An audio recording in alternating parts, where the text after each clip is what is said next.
White House Press Secretary Jen Psaki is being bashed for refusing to allow reporters into the southern border detention facilities. One report claiming that she is being less transparent than the Trump administration. Listen to this. But just to clarify, Jen, what you allowed a camera crew in to see the HHS facilities. What we're talking about here are the border patrol facilities, the detention cells, there is a law that let me just finish, that they are not allowed to be there for more than 72 hours. Many of them are there for 10 days. At this point, in terms of allowing access to border patrol facilities for reporters, you are being less transparent than the Trump administration. And joining us now to discuss is host of Bowling with Favre podcast, Eric Bolling. Great to see you, Eric, today for sure.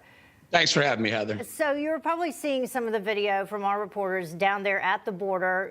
You know, we've been inundated with these vast numbers of people, unaccompanied minors, families, older adult males as well, and there's nowhere to house them. And the media can't get down there to get a close-up shot of what's going on inside these detention facilities.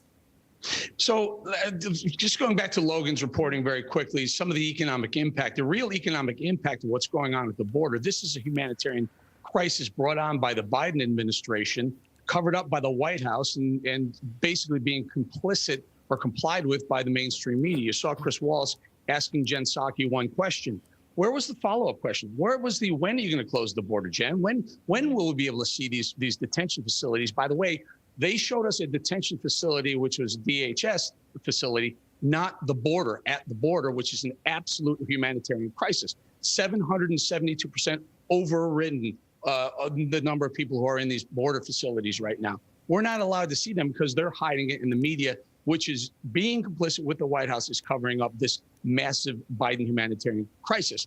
Now, I found it interesting that Chris Wallace asks Jen Psaki. First of all, Jen Psaki comes on Fox News. She comes on Chris Wallace's because she knows she's going to get a softball interview, and that's exactly what she got. She didn't get any pushback.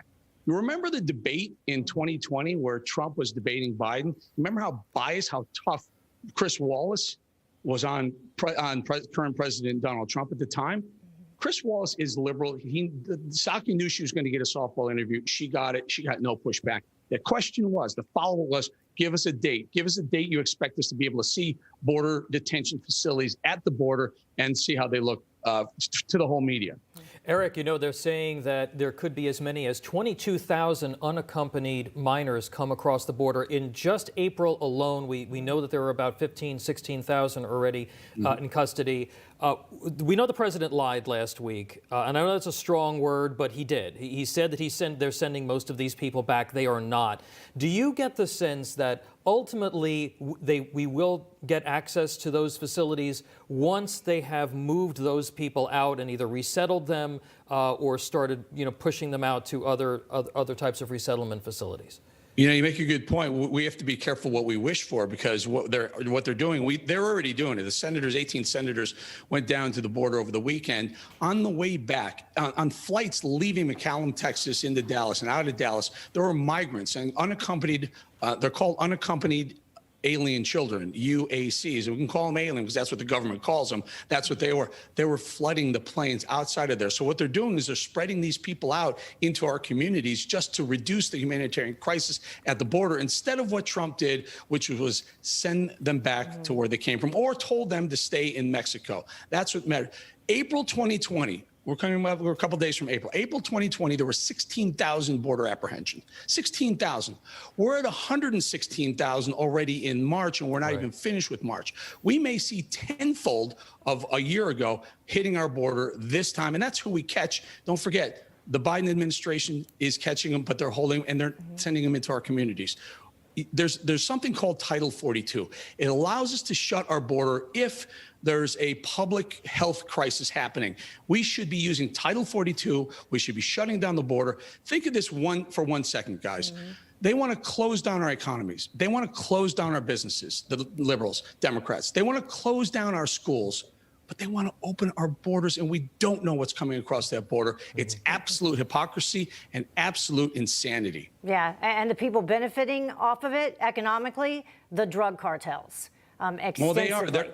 Yeah, they're not stopping what they're doing. They're going to continue what they're doing. Now they can hide anyone they want into, I was and at the using border the children where Logan as was standing. decoys.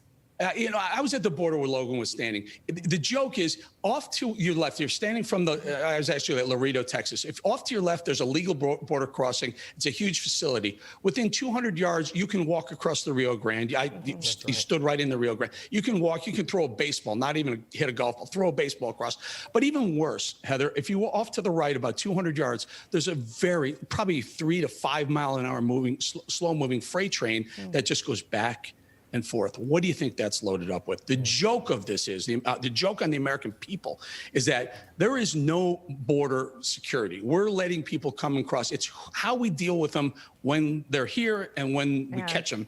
The difference between, a conservative border and a very liberal border is when it's a liberal border, it's wide open. And by the way, all that comes right into our communities. All right. Well, Eric Bolling, it's always great to have you with us. Thank you. Good to see you guys. Well, coming up. Secretary of State Antony Blinken is under fire after refusing to say that the U.S. would hold China accountable for the coronavirus pandemic. This comes after former CDC Director Robert Redfield said he believes COVID came from a lab in Wuhan. Let's check in with our own White House correspondent, Emerald Robinson, for the latest out of Washington, D.C. on this. Emerald? Hi, Tom. Well, Secretary Blinken's statements to CNN are consistent with what the Biden administration has had to say about China's culpability in regards to the coronavirus crisis. He refused to say yesterday whether he thought China should be punished. Take a listen. The issue for us is to make sure that we do everything possible to prevent another pandemic, even as we're working through this one. Or at the very least to make sure that we can mitigate in much more effective ways any damage done if something happens in the future. And a big part of that is making sure that we have a system in place, including with the World Health Organization, that features transparency, that features information sharing, that features access from international experts at the start of something like this.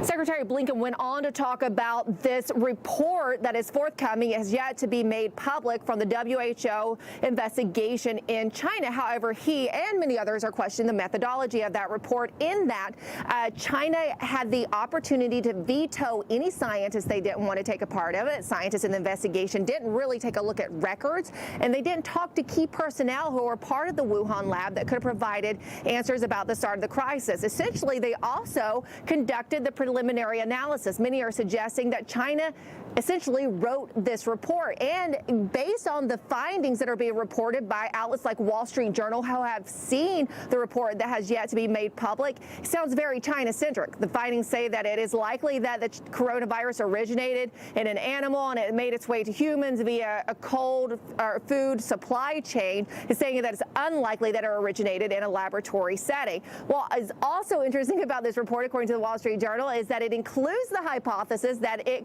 possibly originated outside of China and made its way to the country. Now, that's a that theory has been debunked by most other countries, or rejected by pretty much every other country. The question is, what is the Biden administration going to do about it? Are they going to require that China be more transparent, or call on China to provide more data and information? Not sure, but look, the Trump administration have withdrawn from the WHO based on their China-centric approach and narrative in the beginnings of the coronavirus. The Biden administration decided to rejoin. So most people feel that the Biden administration will not push for more transparency. Dr. Fauci, who is a key COVID advisor still, suggested that he couldn't weigh in on it today because he hadn't seen the report.